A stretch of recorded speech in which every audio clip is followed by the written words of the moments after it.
何ですか。はい、どうぞ。皆さんこんにちは。こんにちは。今からミャンマー32歳で発表します。よろしくお願いいたします。よろしくお願いします。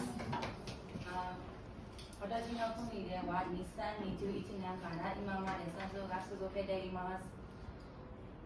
ミャンマーではいろいろな大統領がいます。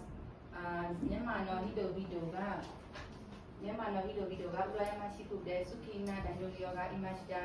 でも大統領のところを取りたい悪い人が今までいました。その人でミャンマーでは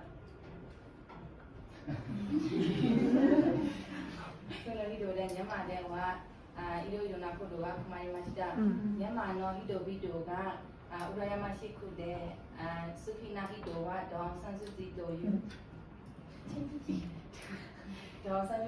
彼女です。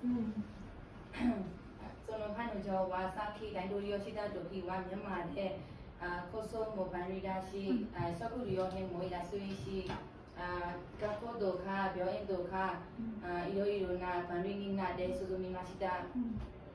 でも、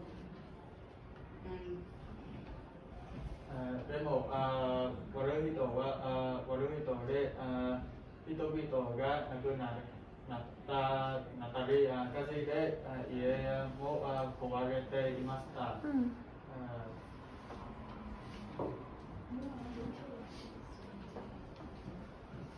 それで国では安全じゃないし、祝が来ることができません。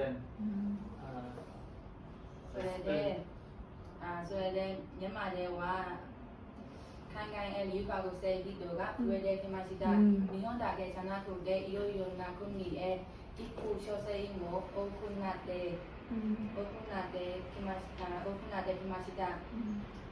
今まで国のことを考えるときとても悲しくて、その戦争を一番早く終わってほしいです。そしてそのまま戦争が続ければ人々も苦しくなっていくと思います。